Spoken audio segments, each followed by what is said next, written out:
જો તમે પણ આ રીતે ગુજરાતી ખટ્ટી મીઠી દાળ રાઈસ બનાવી લીધી તો ઘરમાં બધા આંગળા ચાટતા રહી જશે, એટલી ટેસ્ટી બનીને રેડી થઈ છે। તો આ પરફેક્ટ રીતે આજે આપણે ગુજરાતી ખટ્ટી મીઠી દાળ રાઈસ બનાવ્યા છે, તો એકદમ ટેસ્ટી બનીને રેડી થાય છે। હાય ફ્રેન્ડ્સ, આજે હું શેર કરીશ તમારી સાથે ગુજરાતી દાળ રાઈસ બનાવવાની રેસીપી। તો બાઉલમાં લઈ લઈશું એક કપ આપણે તુવેરની દાળ લઈ લીધી છે। હવે એમાં થોડું પાણી એડ કરીને આપણે એને ધોઈ લઈશું સારી રીતે। સફેદ સફેદ પાણી નીકળે ત્યાં સુધી આપણે ધોવાની છે દાળને।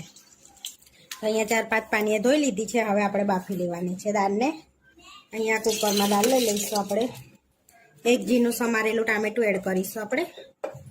હવે પાણી એડ કરીશું આપણે। આ બીજો કપ 2 કપ પાણી એડ કરી છે આપણે। હવે એમાં થોડી હળદર અને અડધી ચમચી મીઠું એડ કરીશું। મિક્સ કરીને આપણે 3 વિસલ કરી લઈશું। આપણે ચેક કરી લઈશું આપણી દાળ બફાઈ ગઈ છે। આપણી દાળ બફાઈ ગઈ છે સરસ। હવે આપણે ફેંટી લઈશું દાળને આ રીતે। હવે આપણે તપેલીમાં કાઢી લઈશું દાળને।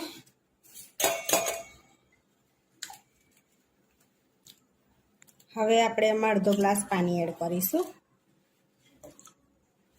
હવે એમાં 2 ચમચી જેવા સિંગદાણા એડ કરીશું આપણે। ખટાશ માટે 4 થી 5 કોકમ એડ કરીશું।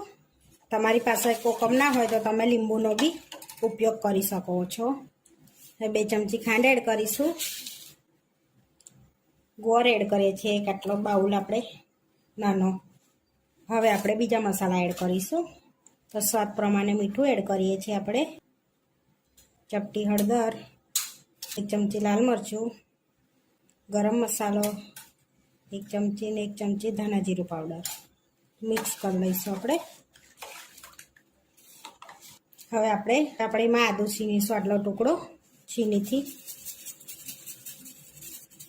આદુથી દાળનો ટેસ્ટ સરસ આવે છે એટલે આપણે ટુકડો આદુ નાખવાનું। આપણે દાળને ઉકળવા મૂકીશું। અહીંયા થોડીક દાળ ઉકળે પછી આપણે વઘાર એડ કરીશું અંદર। દાળ ઉકળે છે ત્યાં સુધી આપણે દાળનો વઘાર તૈયાર કરી લઈશું। વઘારિયામાં આપણે 1 પરી તેલ એડ કરીશું અને ગરમ થવા દઈશું। આપણું તેલ ગરમ થઈ ગયું છે। હવે એમાં 1 ચમચી જીરું એડ કરીશું આપણે। 1 ચમચી રાઈ એડ કરીશું નાની। ચપટી હિંગ એડ કરીશું અને બધા ગેસ બંધ કરીને મસાલા એડ કરીશું। તો અહીંયા ચક્રફૂલ, તમાલપત્ર 2, 1 સૂકું લાલ મરચું, 3 થી 4 લવિંગ અને તજના 2 ટુકડા અને લીલું મરચું 1। આપણો વઘાર રેડી છે। હવે આપણે વઘારમાં અડધી ચમચી કાશ્મીરી લાલ મરચું એડ કરીશું અને વઘાર આપણે એડ કરીશું દાળમાં। મિક્સ કરી લઈશું અને દાળને ઉકળવા દઈશું આપણે। હવે ધાણા એડ કરીશું આપણે 1 બાઉલ ધોઈને। હવે 10 મિનિટ આપણે દાળને ઉકળવા દઈશું। આપણે 10 મિનિટ દાળ ઉકળી ગઈ છે અને સરસ આપણો સ્વાદ આવી ગયો છે દાળમાં। રાઈસ બનાવવા માટે આપણે બાસમતી ચોખાનો ઉપયોગ કરે છે। તો આ વાડકી માપથી 1/2 વાડકી આપણે ચોખા લીધા છે। તો તમે કોઈ બી રાઈસનો ઉપયોગ કરી શકો છો। તો અહીંયા આગળ આપણે પાણી લઈને સરસ 2-3 પાણી એને ધોઈ લઈશું।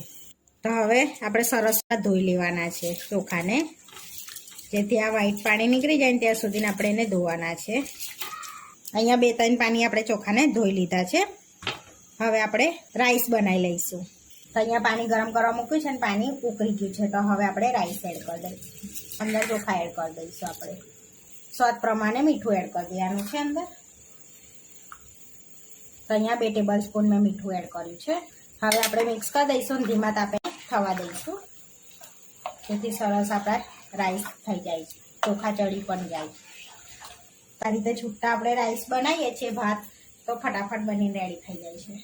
તો 10 મિનિટમાં તો રેડી થઈ જશે। તો આપણે 5 થી 7 મિનિટ થઈ ગઈ છે। તો આપણે રાઈસ જોઈ લઈશું। તો સરસ સ્ટીમ થઈ ગયા છે આપણા રાઈસ, થઈ ગયા છે। હવે આપણે એને ઓસાઈ લઈશું। તો આ રીતનો કાનાવાળા ટોપો લઈ લઈશું, એમાં આપણે વધારાનું પાણી કાઢી લઈશું। હવે આપણે 5-7 મિનિટ રવા દઈશું એટલે બધું પાણી નીતરી જશે એનું આ રીતનું। હવે રાઈસને આપણે કાઢી લઈશું। તો સરસ એવા છૂટા છૂટા આપણા રાઈસ રેડી થઈ ગયા છે. તો આપણે છૂટા છૂટા રાઈસ થઈ ગયા છે. તો હવે આપણે સર્વ કરી લઈશું ગરમ ગરમ.